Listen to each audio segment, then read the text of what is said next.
Thanks for tuning in to Chrontendo episode 14, and this time we have not one, but two big new games from Nintendo. And we'll finally be done with 1986 and moving on to 1987. Let's start by taking a look at the last few games released at the end of December 1986.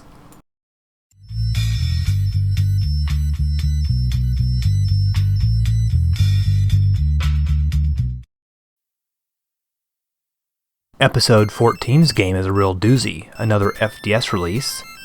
It's Hikari Shinwa, or Myth of Light, released in 1987 in the United States as Kid Icarus. FDS users could obviously save their games, though in the US version we had to make do with passwords. It was necessary to change some of the sound effects in the US version, probably most notably the noise that Pip makes when he gets hit. In the US version, he makes a horrifying animal-like squeal. The ending was changed slightly, but other than that, the games are virtually identical.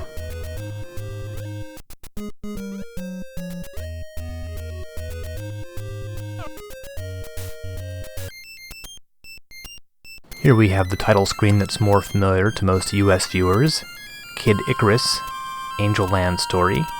For those who don't recall their Greek mythology, Icarus was the son of Daedalus, and he flew too close to the sun and his wings melted.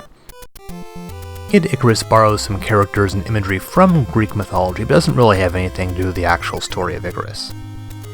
Now, Kid Icarus looks very similar to Metroid in a lot of ways, and it actually borrows a lot of that earlier game's code. I suppose in current terminology we would say that it uses Metroid's game engine. However, Kid Icarus differs from Metroid in many ways. First of all, the actual difficulty has been cranked up considerably. This is in many ways much harder than any of Nintendo's previous games. Notice for here the enemies sort of fall right out of the sky almost directly on you, and pretty much come at you non-stop. Here for example is this Grim Reaper character. He takes a lot of hits to kill. And if he happens to be facing your direction and sees you, he will send a flock of mini Reapers to attack you. And, while all this is going on, waves of regular enemies are coming to attack you at the same time. And this is actually only about 1 minute into the game. Notice the way the enemies sort of fly around you and suddenly dive bomb you at strange angles. And of course your character starts out with almost no health, and a weapon that can only shoot a few feet in front of him across the screen. I'm sure that the sheer difficulty of these early levels have undoubtedly dissuaded many gamers from getting very far into the game. Now, just like Zelda, you collect money from fallen enemies. They actually look like hearts, and these can be spent on helpful items in these very Zelda-like shops. Most of the items have to do with healing. For example, the barrel enables you to carry more healing potions. Each of Kid Icarus' world has 4 levels, followed by a difficult and maze-like fortress. Occasionally you will encounter these sacred chambers, in which Zeus will bestow weapons, power-ups upon you. Here for example is one right here. Collecting the arrow will increase your firepower from level 1 to level 2, as we can see there under strength. You will occasionally get health bar increases at the end of the level. This actually has to do with how many points you've accumulated during the level. Once you reach a certain point, number of points, you'll get another health bar.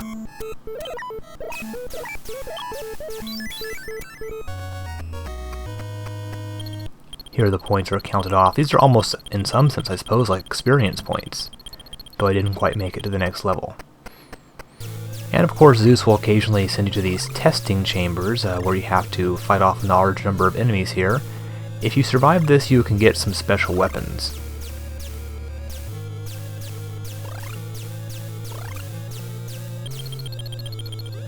In this case I'm going to choose that little magic wand-like thing, which will sort of send these little kind of Gradius-like things revolving around your ship that will kill enemies before they touch you. It's actually very handy. Now each world, as I mentioned, has 4 levels. I think we're getting near the top, and of course these tricky Grim Reapers keep showing up. This right here is finally the first fortress, and each of these fortresses is packed with constantly regenerating enemies. as well as hard to avoid traps and lots of dead ends. The goal is to find the boss that's actually hidden somewhere in the maze. While similar in layout to the dungeons of Zelda, the Kid Icarus dungeons are actually very hard to navigate. And as you can see, some screens have quite a few enemies on them. In the fortress you will encounter one of the most annoying video game enemies ever created, namely the Eggplant Wizard. These guys can turn you into an eggplant, which leaves you unable to fire your bow. This means you'll have to go find the hospital room, get cured, and then come all the way back and try it again. I'm positive that the Eggplant Wizards have caused many players to throw their joypads at the TV in disgust. Here is the first boss right here. And throughout the fortress you actually use your hammers to smash statues and get little helpers that will assist you in defeating the bosses. These bosses are not really that tough, but they have a lot of hit points. They take a long time to defeat. And definitely the bosses in Kid Icarus are not quite Castlevania or Zelda quality. Now I mentioned that Kid Icarus was actually based on Metroid and was in fact designed by the late Gunpei Yokoi and his protege Satoru Okada. In fact, after Yokoi left Nintendo, Okada continued his work in portable gaming, and is pretty much the man behind the Game Boy Advance and the Nintendo DS. Now all that being said, Icarus is not really a Metroid clone. Unlike Metroid, Kid Icarus is completely linear, and doesn't really contain any hidden items or secrets or anything like that. At first this might seem like a step backwards, but it is really only proves that Yokoi and Nintendo weren't really locked into one particular gameplay style. Kid Icarus ditches the exploration and instead focuses on sheer difficulty of not getting killed. You are almost always in constant danger of falling to your death, and in the fortress levels you are frequently bombarded by more enemies you can easily handle. We actually sort of have a little cameo here from the Metroids themselves. And, you know, in many ways, Kid Icarus actually gets easier the further you get into the game. As your life bar increases and your weapons improve, regular levels become much less stressful and actually the game becomes pretty fun. Probably the most striking thing about the Kid Icarus level design is that the game is almost completely vertical. You start by climbing out of the dark chambers of the underworld to the surface and then up to the heavens, as we are here, which are decorated with all these sort of Greco-Roman style columns and statues. And again, plenty of places to fall to your death. The final level is a substantial change of pace. It's actually a less than spectacular horizontal shoot-'em-up, followed by the main boss, Medusa herself. As with Metroid, the game has multiple endings depending on your stats when you finish the game. This final level is a bit disappointing, but at least Medusa herself is reasonably cool looking. And as folks who have played Zelda know, whenever you have an enemy that has a big ol' eye like this, you always gotta shoot him right in the eye to kill him. Well, Kid Icarus was pretty well received, but never actually became the reoccurring franchise, like Metroid, Mario, and Zelda did. Maybe this is because Kid Icarus never really scales the same heights as those games. Kid Icarus is a flawed game, but don't get me wrong, it's still one of the best games of 1986, and stands head and shoulders above most of the platforming competition, such as Wing of Medulla from last episode. I'd say it's actually certainly more enjoyable than the other game from Nintendo we'll be looking at, which is actually the last game we'll be seeing this episode. So I'm going to go ahead and say that Kid Icarus is the best game of Chrontendo Episode 14, and if you've never played it, by all means, give it a try. Just be prepared to actually have quite a struggle getting through the first couple levels. After you get past those, as long as you kill lots of enemies and get lots of points, you'll do pretty well.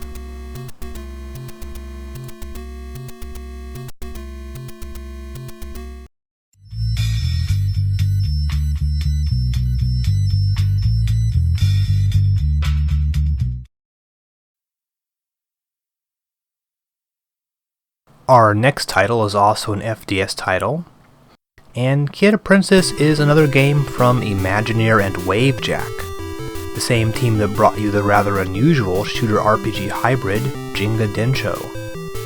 Kieta Princess means kidnap princess, I think, and I believe that is what this game is about.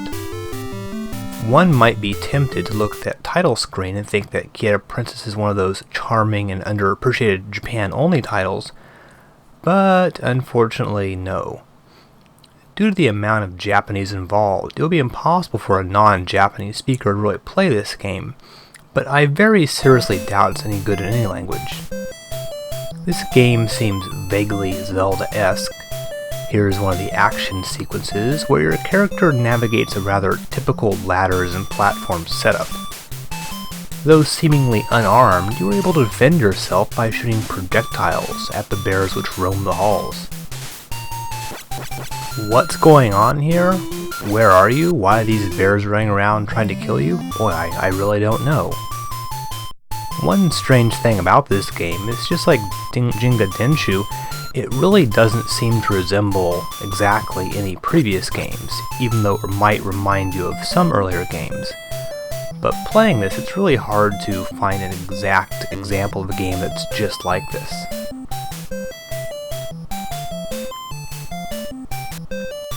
Now, one thing you should know, it's very difficult to successfully execute a jump in this level. The springboard there is virtually impossible to use correctly, and simply jumping up from one level to the next is way more difficult than it shouldn't be. Believe it or not, you actually can jump up one level like I'm trying to do here, but it's so difficult to actually pull off. It took me a rather unusual amount of time to actually find a way to jump up one level in this game. Now the game also contains some overworld sequences, well, as we see right here. Here, as you can imagine, you simply run around and interact with various townspeople. You can amusingly even kill townspeople, though I'm not really sure what effect this has on the game.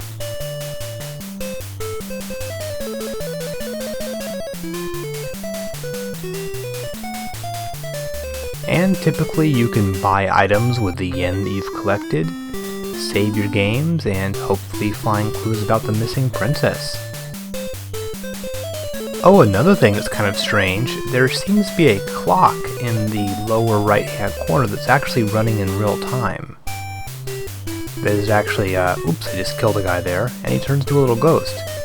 I'm not sure what the purpose of that clock is, but it does actually sort of count off the minutes in real time. So what exactly all these different elements add up to, I'm really not sure. This is clearly a sort of Zelda-esque action-adventure game with some puzzles of some sort in it, but beyond that, it's really hard to make much sense of this.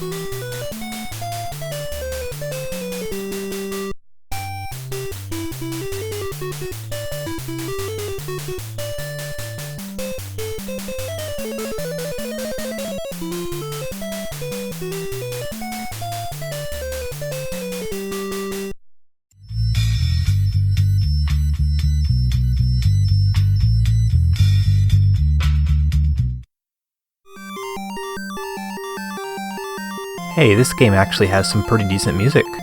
From DBsoft, it is Layla, a science fiction themed side-scroller, sort of a run-and-gun type title.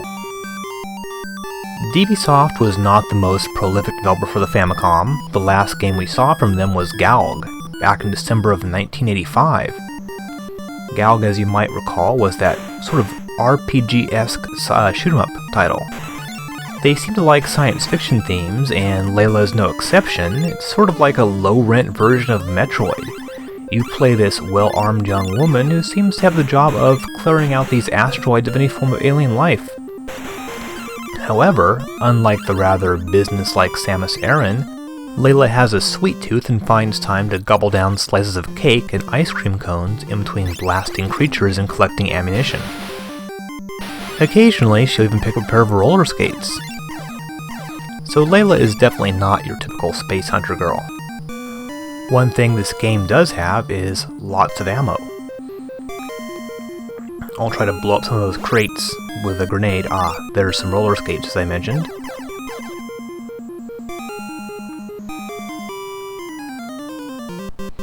You often have to use your blaster to shoot through things blocking your way.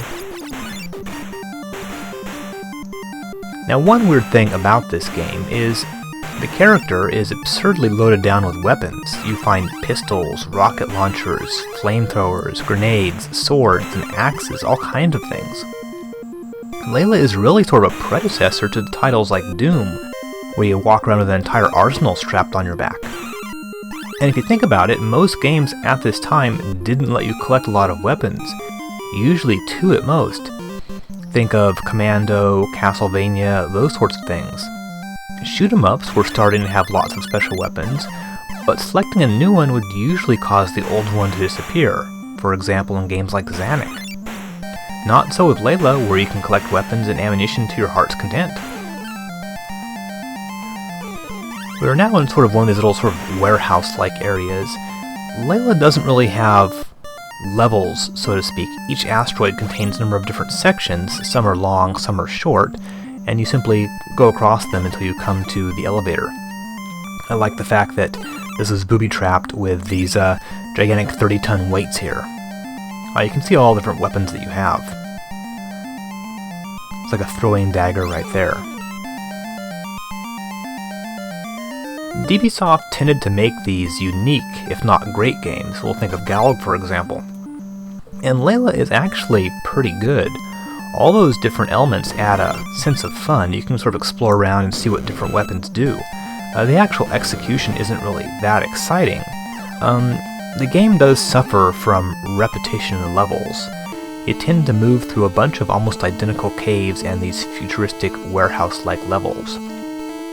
Also sort of annoying, when your life gets low, the screen starts flashing red. This makes it kind of difficult to concentrate on what you're doing. For the most part though, the game controls well, even though the floors seem a little bit too slippery. Often it's sometimes pretty difficult to shoot blocks or walls that are right at head level. Apparently this is what I came in here looking for. Not sure what exactly that is, but it's obviously the object that you need to find at the end of every level. Oh yes, and there's also a boss coming up.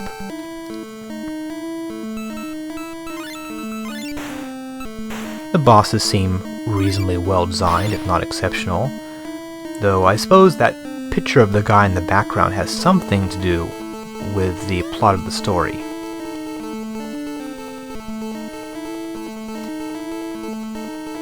In between levels you'll find these little bonus stages where you fly around on your space bike, and it's sort of like a little mini shoot-'em-up.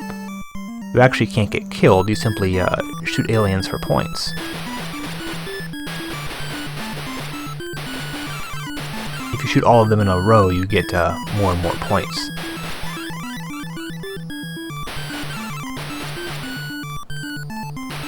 So Layla is a fun, playable little title that goes a little bit beyond your typical formulaic side-scroller. I'd say it's definitely worth checking out. It's really too bad that DBsoft didn't make more games for the Famicom, because just like Sunsoft, they seem to be sort of improving in quality. As it stands, I think the company stopped making games sometime in the 1980s.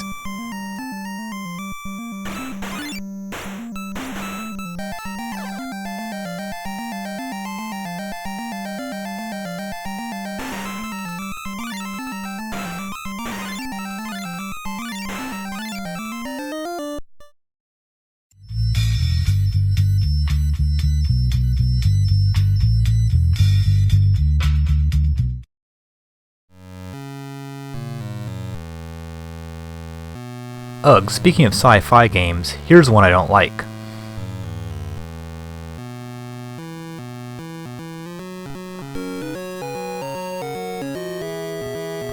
Cosmogenesis has a catchy musical theme and a pretty wicked logo on the title screen, but that just sets your expectations too high.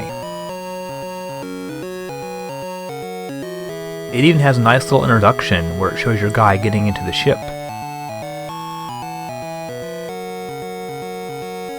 It seems like the old hop into the ship and blast off into outer space intro would become standard for shoot-'em-ups in later years. Not so much in 1996, however.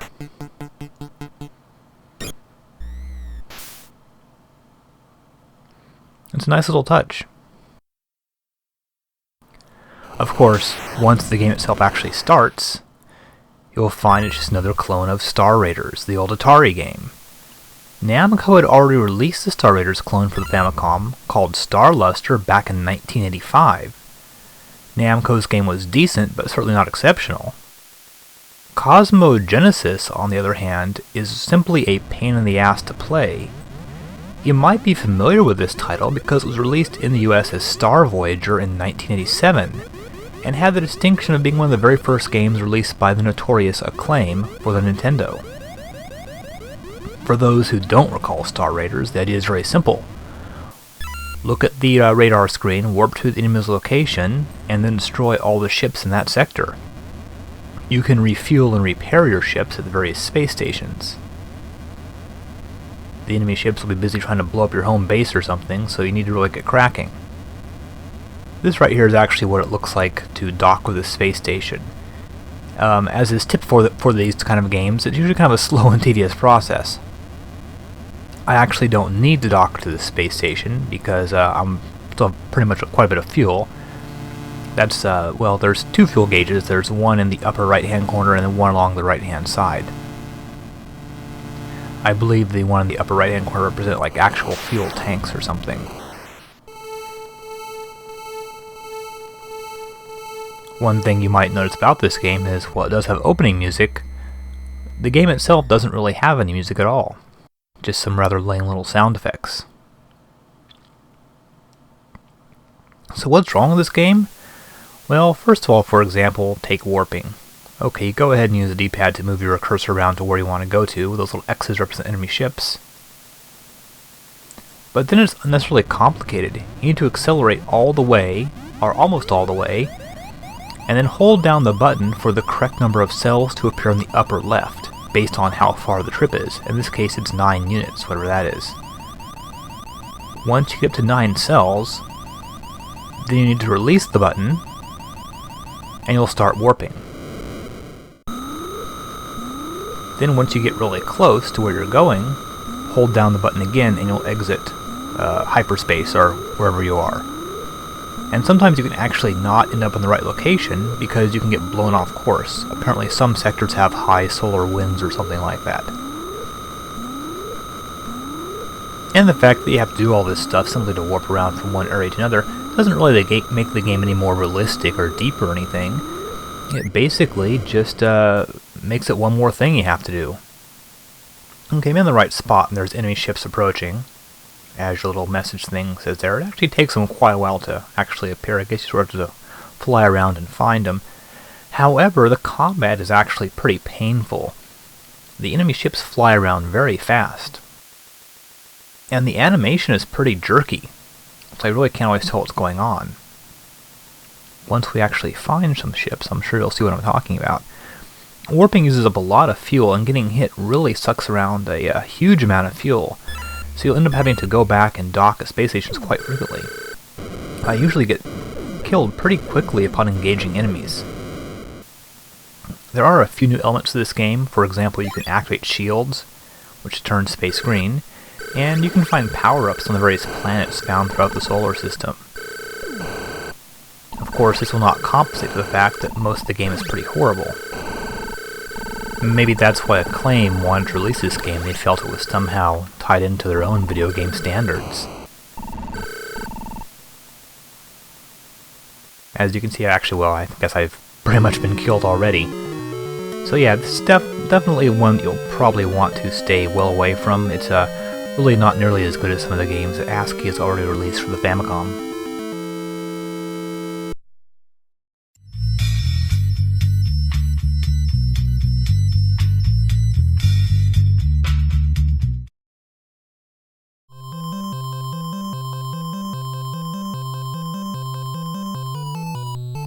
Family Trainer Running Stadium is the second in Bandai's Family Trainer series. We covered the first game, Athletic World, just a few episodes ago. The Family Trainer pad is the Japanese equivalent of the US Power Pad, and just like in that first game, you run on the pad in order to make your character move.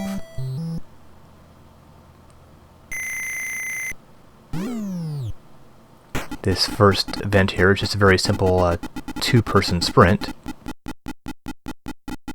However, Family Trainer is much more notorious due to the game's release history, rather than the game itself. The first US release was by Bandai themselves, under the name Stadium Events. This version was only sold in some regional Woolworth stores and for a very brief time. As a result, the Bandai Stadium Events is the rarest of all the officially released Nintendo Entertainment System titles, and copies go for outrageous amounts of money whenever they surface. The reason why Stadium Events was on the market for such a short period of time was that Nintendo had just bought the US rights to the Family Trainer Pad and this game. Nintendo eventually released the Power Pad in the US, and Stadium Events was retitled and given a wide release under the name World Class Track Meet. The Nintendo version, just like the original Japanese version, is a pretty easy title to find. Now as for the game itself, well, it's essentially a first-person version of Konami's Track and Field, with racing, jumping, and hurdle competitions. Now the Family Trainer games were actually developed by the company Hououhen, and they actually do a really nice job with the pseudo 3D effects, and there are some very nice details. For example, look at all the little shadows and everything in this event. So, Running Stadium is a nicely done-up Family Trainer Power Pad game that has ended up being completely overshadowed by the collectability of one of the release variants. But as a Power Pad game, it actually works pretty well.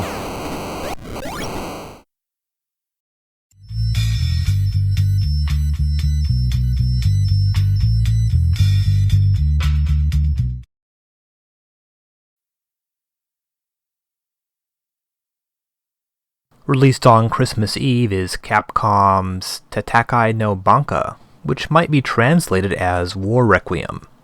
In the US, this game was known as Trojan.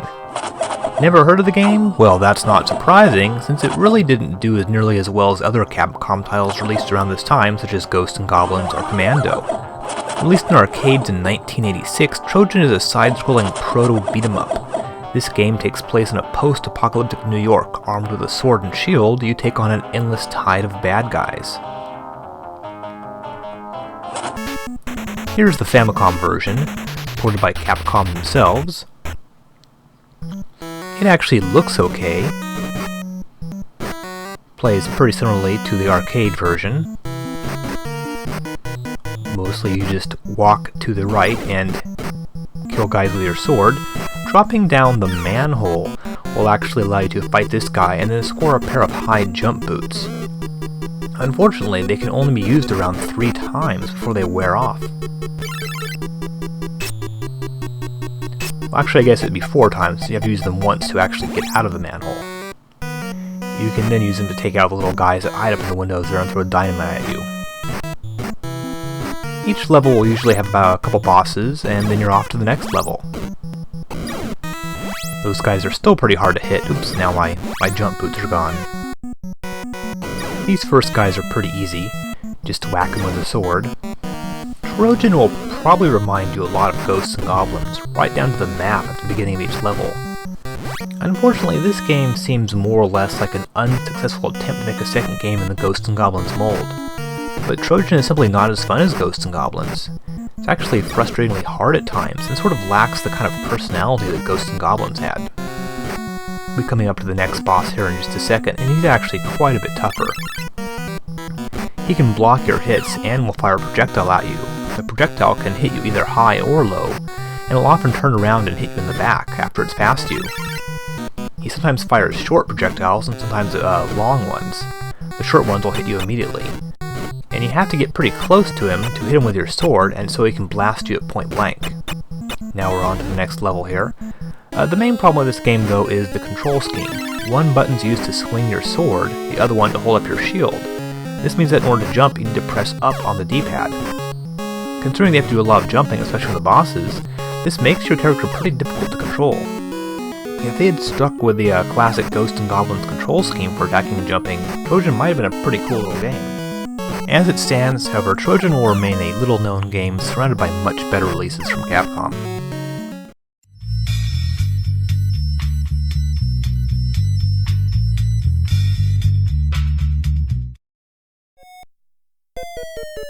Released on Christmas Day, it's Seikima II, and what a wonderful Christmas present for the people of Japan. Your first thought might be, Seikima II? What about Seikima I? Well no, Seikima II is the name of a Japanese rock band, who dressed in ridiculous Kiss-like outfits and makeup. The name is actually a sort of pun, since Seikimatsu means end of the century in Japanese. The band apparently had some sort of backstory about being demons who were announcing the end of the world or something like that. But hell, games like this is why we're actually playing every single Famicom game. What could be more delightful than discovering a game based on some obscure old 1980s Japanese Kiss ripoff? Of course, that's not to say this is a good game, far from it. It's a pretty irritating platformer in which you need to collect every object on the screen, which include ghosts and apparently band member heads, in order to move on to the next level. One odd thing, I'm sure that Konami had nothing at all to do with this, yet Seikima II seems to borrow the sprite of the Holy Water from Castlevania, as well as the Moe heads. They make an appearance as an indestructible enemy.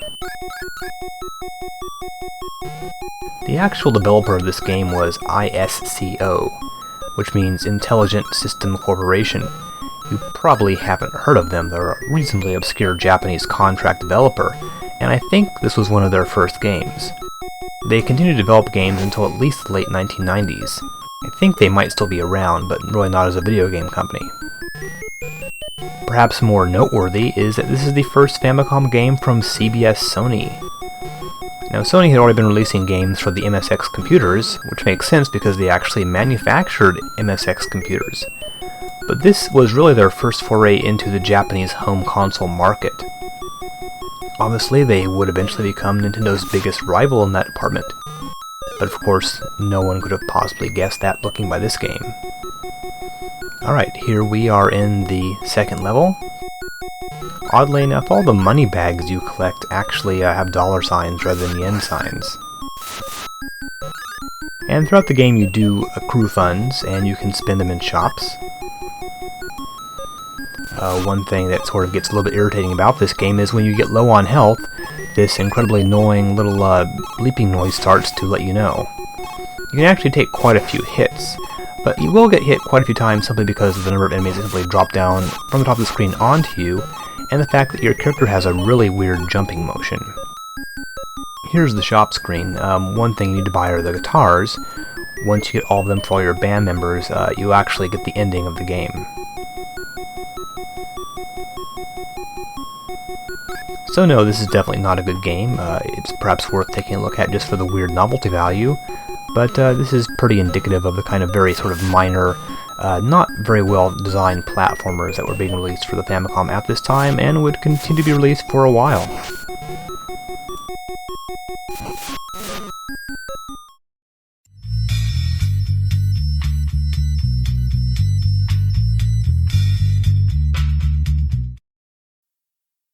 Alright, we've fired up the FDS here for another Mahjong game. This is Professional Mahjong Goku, as a matter of fact.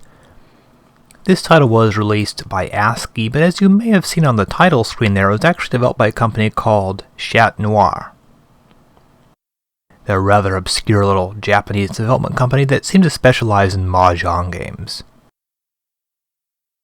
Mahjong, as I'm sure you know, is quite popular in Japan, and this is actually the third Mahjong game released for the Famicom, which is really not that many. Altogether, there would be over a dozen Mahjong titles released for the Famicom during its lifespan. And this one looks, well, to my eyes, pretty much like all the rest. I don't really play Mahjong, and I don't really know how to judge whether this is a good game or not. Now remember, this is called Professional Mahjong Goku, so there's got to be some sort of additional element in it, and there's actually a few different gameplay modes. This one seems to be the standard, but there is a mode where you can actually gamble. I guess you have some settings here you have set up before you can actually play. And then once the game starts, it allows you to apparently place bets, and it's actually a 4-person Mahjong game for this mode right here. Mahjong is of course a form of gambling and is normally played for money.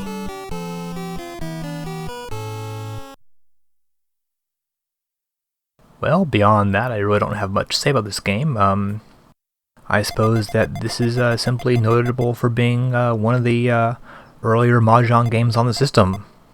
We'll be seeing plenty more of these.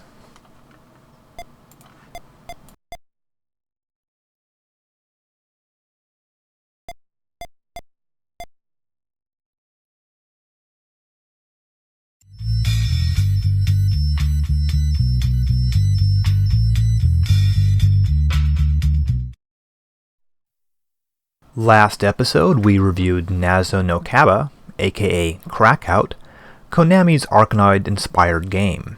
And in this episode, we have a home version of Arkanoid itself, released on the Famicom a mere 13 days after Nazo no Kaba. Funny how that works sometimes.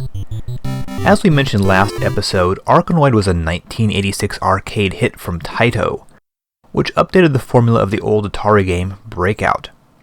Due to the huge success of the arcade game, it was quickly ported to the MSX and the Famicom in Japan, and then eventually to pretty much every home computer system known to man. Arkanoid's primary additions to the old Breakout formula are the addition of various power-ups that drop down occasionally, and the much more complicated block patterns. This Famicom version is pretty faithful to the arcade game. It looks virtually identical. The one main subtraction is the fact that you don't have that cool sort of animated intro during the title screen there. Now the various power-ups will do things like slow down the speed of the ball, as we see here. There's a dark blue one that'll actually make your ship longer, making it easier to hit the ball. Another one will give you multiple balls in the air at one time, and so on and so forth. There's also these enemies that will now float down from the ceiling. Occasionally you'll have to hit those. And there's even a final level that consists of a boss character which takes multiple hits to destroy.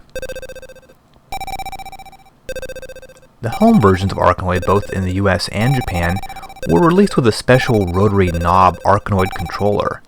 This makes the game a lot more enjoyable to play, as it's really difficult to accurately control your ship using the standard joypad. Another addition to the old Breakout formula, some blocks will take multiple hits to destroy, and a lot of levels have indestructible blocks. For example, the gold ones we see right here. This is the second to last level before meeting the boss himself. The levels are not nearly as complicated as the Konami game, but still, Arkanoid is a lot of fun to play, especially if you have the Arkanoid controller. Oddly enough, this boss looks like something that belongs in a Konami game. Arkanoid actually has some sort of plot, and after defeating the boss, you'll get sort of a story wrap-up, which doesn't really make any sense. Maybe it's badly translated from the Japanese.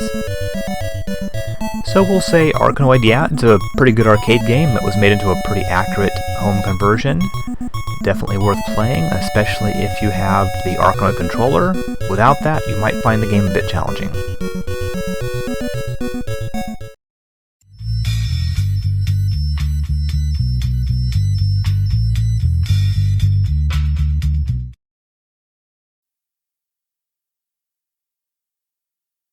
One thing about Kemco, they are nothing if not unpredictable. They managed to release 2 games on December 26th, and the first one we'll take a look at is Electrician.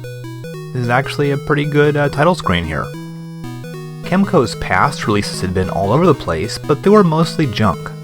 Electrician is a surprisingly fun old-school game, but it was a real out-of-left-field release. It's a port of a pretty obscure game from Synapse Software, originally for the Atari computers back in 1984. I have no idea what made Kemco decide to port Electrician to the Famicom, but it turned out to be a reasonably good idea. And yes, this is a Famicom Disk System release. Remember, of course, that these were actually cheaper to make than cartridges. So you can actually save your game, which seems a little weird for this kind of game.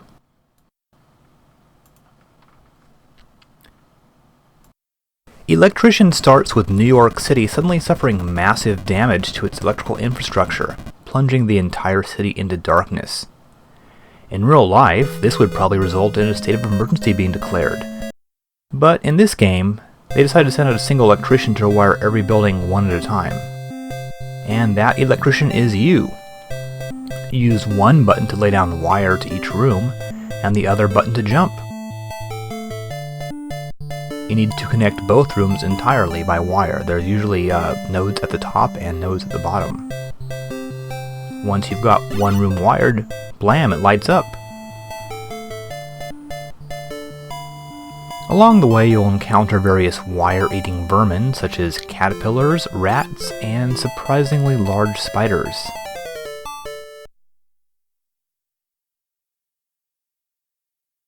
There's also a difficulty setting on here, the speed. I have it at low. Setting it at high will make the game much more challenging, almost impossibly so.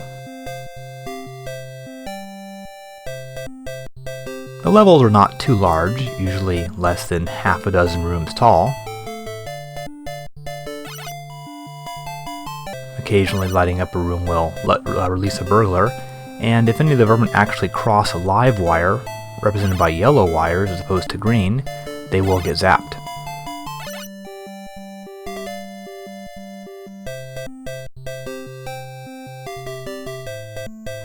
Now, for some reason, you utilize the maze-like sewer systems in order to travel from one building to the next. Every other level is one of these underground levels. We have the first one here.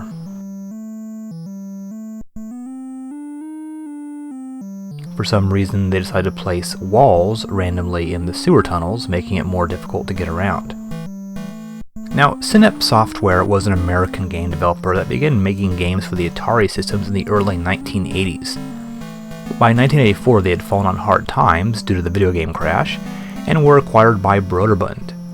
Shortly thereafter, they disappeared for good. Broderbund had already been licensing games such as Lode Runner to Japanese publishers. Presumably, Kimco wanted another game on the market for the holiday season, and they got a really good deal on this one. Admittedly, this game is not fantastic, but it's a lot better than earlier titles like Doughboy. One huge failing in the game, however, is the rather difficult jumping controls.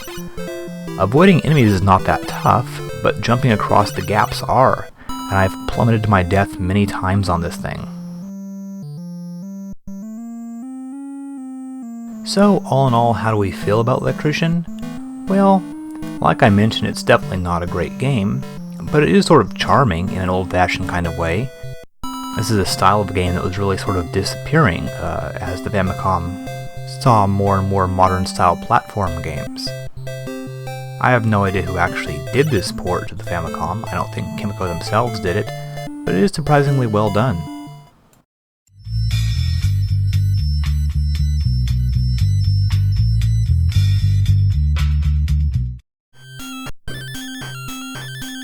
December 26th saw the release of two games packaged with special controllers, Arkanoid and Crazy Climber. This is a port of the old, but very awesome, 1980 Nichibutsu arcade game. Nichibutsu had already released Famicom versions of their other titles, such as Terra Cresta, but Crazy Climber was perhaps their defining moment. The game is clearly inspired by the human fly craze of the late 70s, most notably George Willard climbing the World Trade Center in 1977.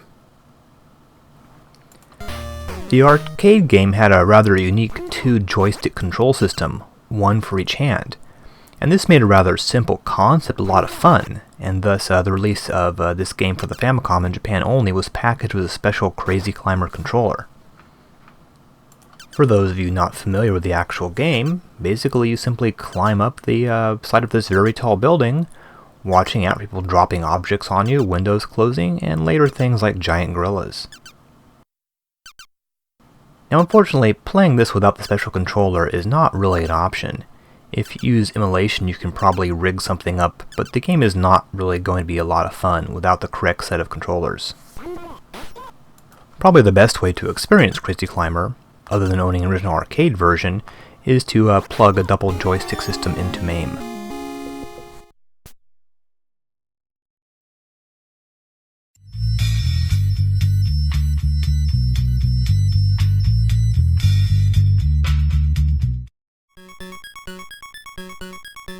This game starts off with some crazy Suspiria-like music, and it's the last game we'll be looking at for in the year 1986, Toki no Tabibito. And check out those crazy hot pink gloves. Word of advice, it's hard to look badass wearing gloves like that. Now this game is a Famicom original, and it's based on an animated movie of the same name, which came out in 1986. Judging by the poster, I don't think the movie resembles the video game very much. Just like Electrician, it's not really clear who developed this game, whether or not it was Kimco or someone else. Regardless, Time Stranger will probably be of little interest to a non-Japanese speaker. This is more or less a text adventure game, but it's not very complicated, certainly nothing along the lines of Portopia. The gameplay simply consists of talking to various figures from Japanese history, such as Oda Nobunaga or General Tojo. Your character is some kind of time cop who mostly travels forward in Japanese history and stops at various important events, such as the Ikadaya Affair or the Battle of Sekigahara. This game occasionally has little third-person scenes, such as this one right here, but there's really not that much to them. There's really no action in this game. You do have to stand underneath your spaceship's beam in order to get sucked back up into the spaceship, otherwise the game ends. But compared to most adventure games, this game is pretty simple. You're limited strictly to yes or no answers, which is what you see right there, those two boxes with a little pink dot that goes back and forth. Compared to something like Portopia, there's really not that much to it. You can't really walk around, find objects, only talk to one person at any given time. The game is pretty simple, as compared to most adventure games. Oh, here's Tojo here. He has that funny little frame picture of Adolf Hitler on his mantelpiece there. The one unusual thing about this game is it actually has sort of branching paths. Depending on what answers you give, the game will actually give you a different ending. This is unusual, of course, and might give the game replay value, but it still seems like a relatively short, simple game. And with that, we have wrapped up 1986. Now let's move on to the grand year of 1987.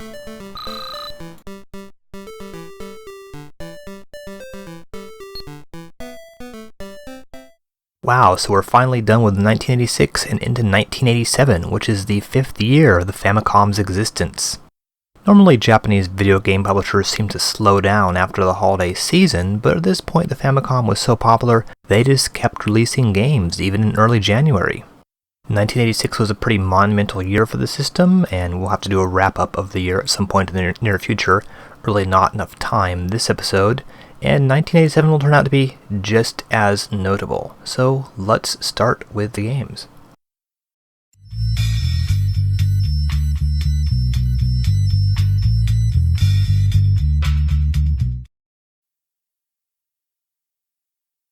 '87 opens with a new game from Konami.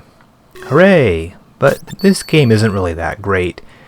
In fact, it's based on a licensed property, and maybe doesn't really have the typical Konami attention to detail. Still, it is an interesting title. Tori Hououhen is based on a serialized manga from Osamu Tezuka that originally ran in 1969 and 1970. Tezuka was a prolific writer and artist, and probably the most important and influential figure in manga history. Certainly his most well-known creation is Astro Boy. The original comic took place in 8th century Japan and concerns a wandering one-armed bandit. Not coincidentally, there was an animated feature released in 1986. This episode is only one story from the Tori series that was released over a period of 20 years. Not surprisingly, this game doesn't really follow the original plot, but is simply a scrolling platformer, sort of in the Castlevania mold. Your character, Gaou, travels through various lands and encounters all sorts of enemies. Aside from firing a projectile, his main talent is the ability to generate a little block, which can be used as a step. This seems very similar to Solomon no Kegi. Hitting an enemy will cause him to turn into a block, which you can then collect as long as it's still in motion, because at any given time you have a limited number of blocks, as shown in the counter up at the top of the screen there. Just like Castlevania, you face a different boss at the end of each level. This first guy here is really not that hard to defeat, as long as you create a little staircase in order to reach him.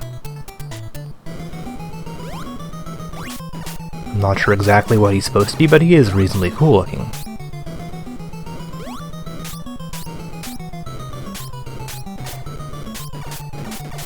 and these boss battles will probably remind you quite a bit of Castlevania. After defeating the boss, you receive a piece of a painting of the Hinotori. Incidentally, Hinotori is usually translated into Phoenix in English, and that's what the painting is of. Now, while Castlevania was pretty straightforward, Hinotori does get a little trickier as the game progresses. In order to finish it, you need to find hidden levels by uncovering hidden doors. So this game is sort of like Castlevania crossed with elements of King Kong 2. Not that I've ever been able to finish it. The game does look pretty good, has sort of a limited color scheme as was typical. The game does look an awful lot like Castlevania, with sort of the, kind of weird shadows and backgrounds and whatnot. I assume that Konami developed this game themselves, even though this doesn't really quite seem like a grade A Konami project. Okay, here's the second boss. He's some sort of rock kind of guy. Maybe a little trickier than the first one, but probably still nothing you can't deal with. And the bosses here are pretty nice looking, as you can see.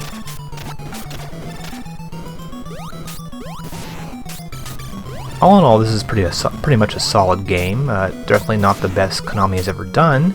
The main selling point to Japanese audiences was undoubtedly the manga anime tie-in, but you'll probably find something to enjoy here. So while this game does sort of have a treading water kind of feel to it, Konami has definitely had other things in mind. In fact, we're going to see a game from them next episode that is completely different than anything they've released so far.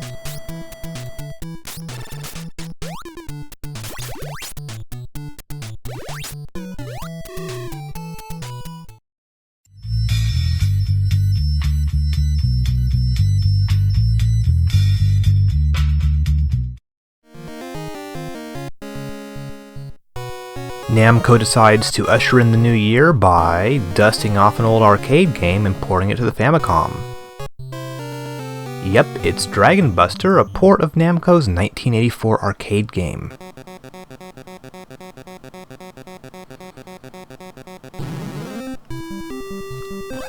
Not very well known, at least in the US, the arcade Dragon Buster was a little ahead of its time, and was pretty impressive upon release.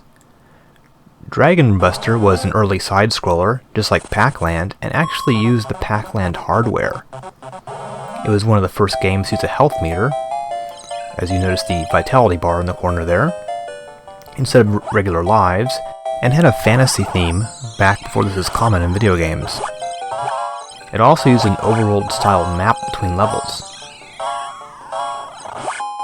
As you can see here, much of the game involves busting dragons.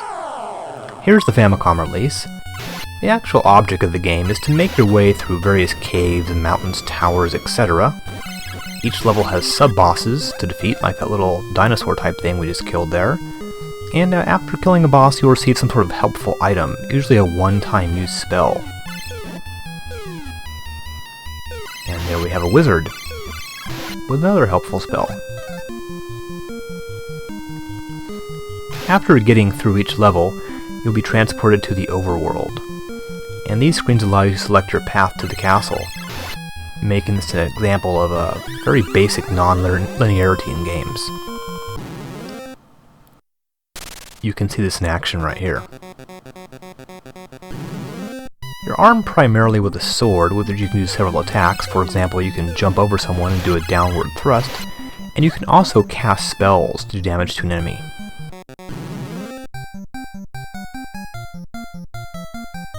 Career on the castle, and here's the first dragon boss. Definitely the toughest boss in the game, since his fire attack makes it difficult to actually get close enough to hit him. I just cast a fire spell on him there. Round 1's clear, and we're off to the next level, which is simply slightly larger and has more branching paths. Now, while Dragon Buster was an innovative and underappreciated game in its time, it doesn't really hold up that well today. The game is pretty repetitive, and while the arcade version holds a certain appeal due to the nice graphics and decent sound, this FC port looks awfully plain. There is a certain amount of climbing and jumping in the game like you saw a second ago, but you wouldn't really call this a platformer. It's mostly just walk, then fight a boss. And the fact that you get more or less the same 4 bosses over and over again does make the game a little dull after a while. Some levels, like as you get later on in the game, get a bit more complicated, but still the game is sort of the same thing over and over again. So unfortunately, Dragon Buster is a good example of a fine game that became obsolete by the better games that followed in its wake. Ghosts and Goblins came out just a year later, but is massively more playable by today's standards.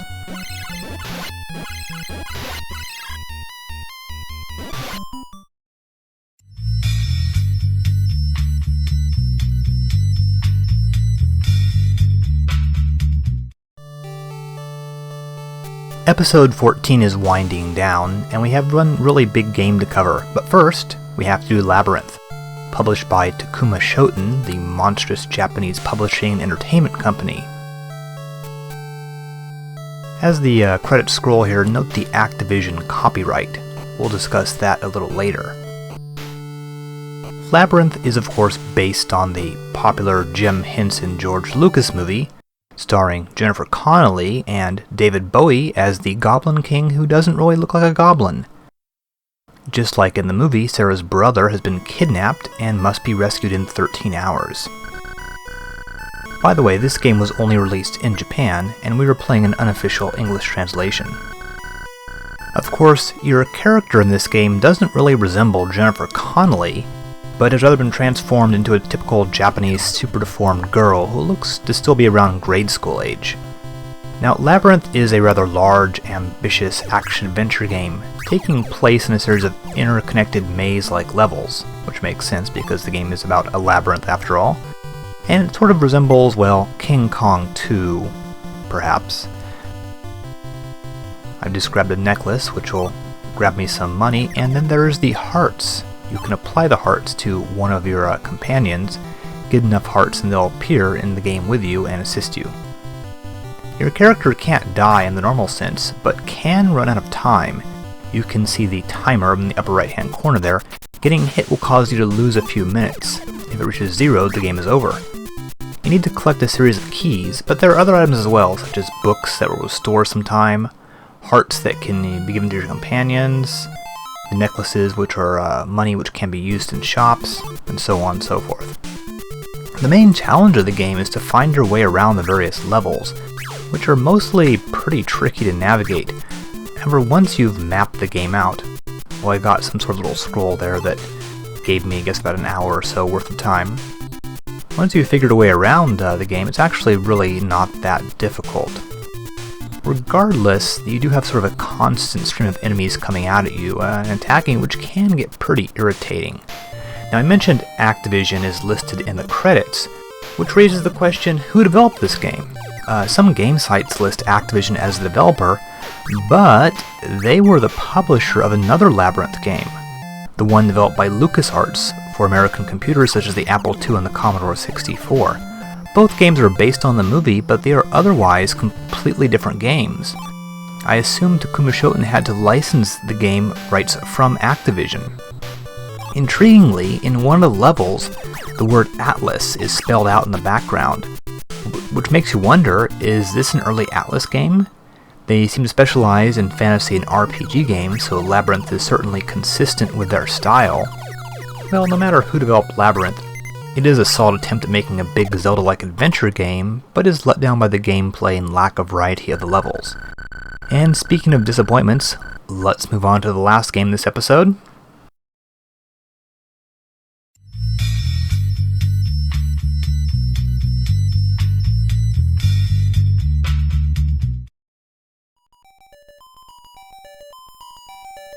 Our last game this episode is a huge one, Zelda II, The Adventures of Link.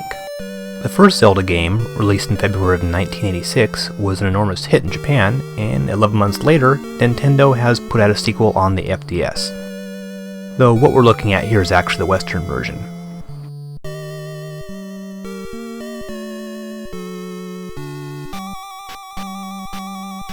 This is a pretty nice little intro, and we're eventually given a title scroll detailing the plot, though the manual itself tells a slightly different story. rather than Zelda herself being under a sleeping spell, it was actually some distant ancestor, also named Zelda, who was put under a Sleeping Beauty-style curse many years ago. As a result, Link has to find the Triforce of Courage, apparently a different Triforce, Triforce number 3, according to the title scroll, than the one found in the first game, to awaken her.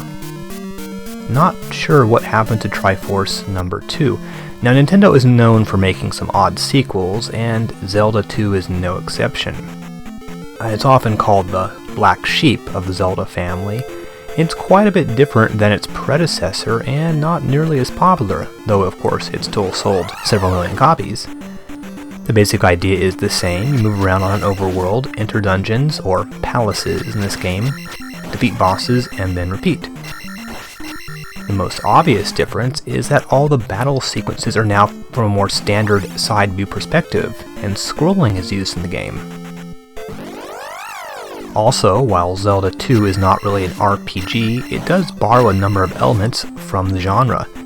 This shouldn't really be surprising. Japan was becoming very fascinated with RPGs, and virtually every game genre, from platformers to shoot-'em-ups, were adding in RPG elements. With Zelda, this means enemies are appearing randomly on the overworld, which, let's face it, looks an awful lot like it was taken straight out of Dragon Quest.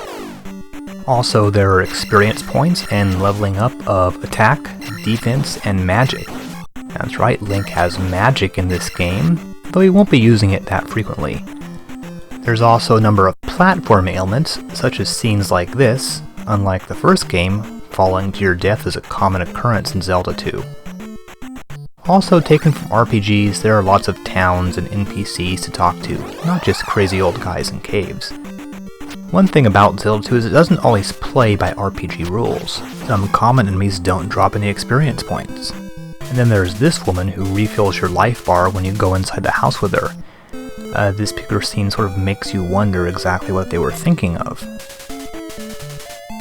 The NPCs give you little hints and occasionally send you on short little quests to find some objects, such as a trophy or a lost child. The reward, you can usually learn a new magical spell. Some of the spells are generally useful, while others have very specific purposes, such as defeating a particular boss. For example, I just found this woman's trophy. Now she'll invite me in to meet her little wizard-like grandfather. These guys always live in some sort of basement in the game. He's going to give us the jump spell, which is necessary to make some of the jumps in the game. It can make you jump a little bit higher. More traditionally, some items are found hidden in the palaces themselves. For example, there's a raft and a flute, and these are actually needed to make progress into some areas. Another major change, Zelda 2 is much more linear. Link travels along a winding path that moves roughly from east to west. There is some backtracking required, but very little along the way of puzzles or exploration. Combat is obviously very different in Zelda 2, and I think this is a major failing in the game. Some enemies have some sort of shield and can attack both high and low, so you are constantly ducking and then standing up, trying to shield their blows and then get a hit in yourself. Now here's the real meat of the game, the palaces. Unlike the linked rooms in Zelda 1, the palaces have these long corridors with floors connected by elevators. Keys are required to get past locked doors, and there's even some hidden passages, so you won't simply be moving in a strictly linear fashion. Still, the palaces feel very different than Zelda's dungeons. Here's one of these difficult and annoying enemies right here. Remember the Dark Nuts in Zelda? You had to sneak up and hit them from behind? In Zelda 2, almost every enemy is like that. You can't just walk up and hit them. Additionally, pretty much all the enemies take multiple hits, often around 5 to 10, sometimes a whole lot more, even once you're all powered up. This makes combat kind of tiresome and repetitive. I really got tired of dealing with these guys.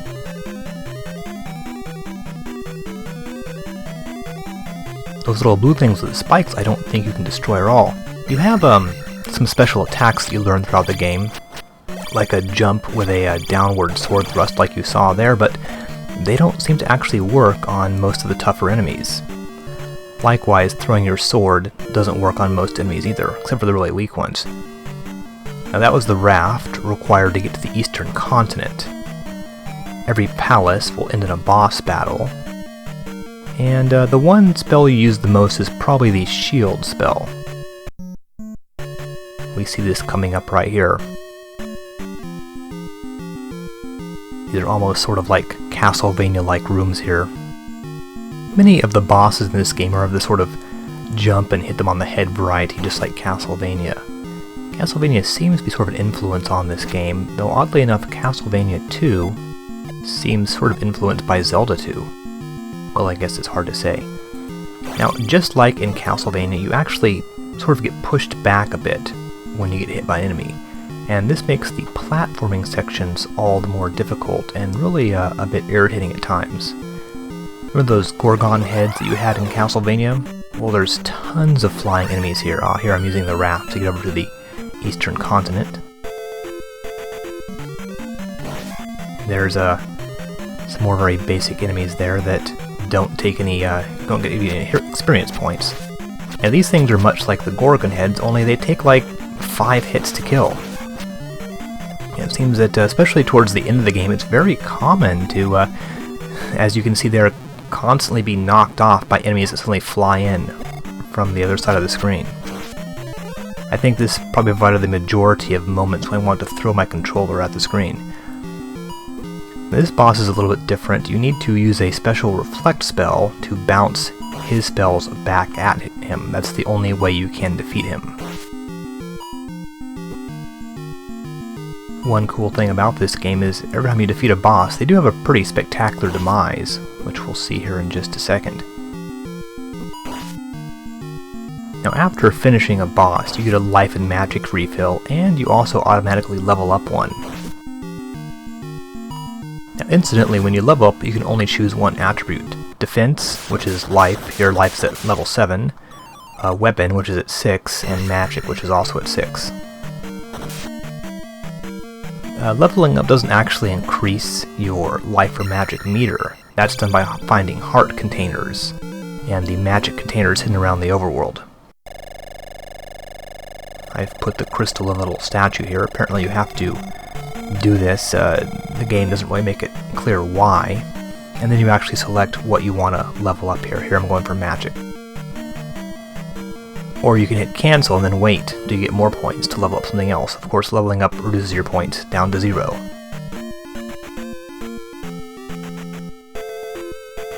At one point you find boots that allow you to walk on water. This gives Link an additional Messiah-like quality. Here we're going to get a heart container. It should be noted there isn't any armor or weapons to be found in this game. No bows or boomerangs or bombs. You only have your standard sword. You'll see there's also no shops as well. And here's more bad news. Invisible flying enemies. I just hit one there. You actually need to find out. There you go, I saw him there for a second. You need to find a cross in order to see them. Zelda II is much more difficult than its predecessor. It's certainly the most difficult game Nintendo has released so far. It makes Kid Icarus look like a cakewalk. Though, many of the times that you get killed, it feels sort of unfair and cheap. Like I said, you're jumping, suddenly an enemy flies out from the side of the screen and hits you. The last boss seems kind of tough, though the boss might be considered a bit of a cop-out. It's just Link's shadow. He appears very fast and difficult to hit, but turns out you can just stand on one side and spam him to death. Sort of disappointing, I suppose. And then we find Triforce number 3. Now, in the years since Zelda II was released, the game has found a lot of defenders who feel it's some sort of lost classic, and the initial bad reaction was simply a knee-jerk reaction to the changes made to the formula. However, playing the game now, I honestly say I don't really like this game, and much of what made Zelda great has been removed. The puzzles and the variety of items to find and weapons, the exploration, all that sort of stuff has been replaced with much weaker elements. Zelda 2 seems like a sort of a tedious game with irksome repetitive combat and downright hateful platforming sequences.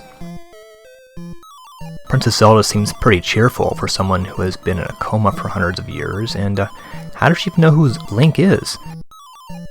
And I guess the first Zelda really seemed not really like anything else that had been released on the Famicom so far, where this Zelda II seems pretty typical of side-scrolling platformers with RPG elements. So it's not really a terrible game. It's a typical high-quality release from Nintendo in many regards. It's just that its flaws prevent it from being a fun game. And as you are probably aware, there wouldn't be another Zelda game until 1991, 4 years later. As it turns out, that game was slightly better received.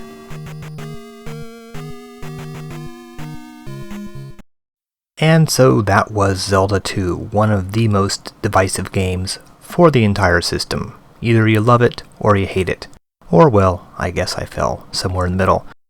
Ironically, next episode will begin with another sequel to a popular Japanese game, and a sequel that I feel is much more successful than Zelda II. So definitely tune in next time for Chrontendo episode 15.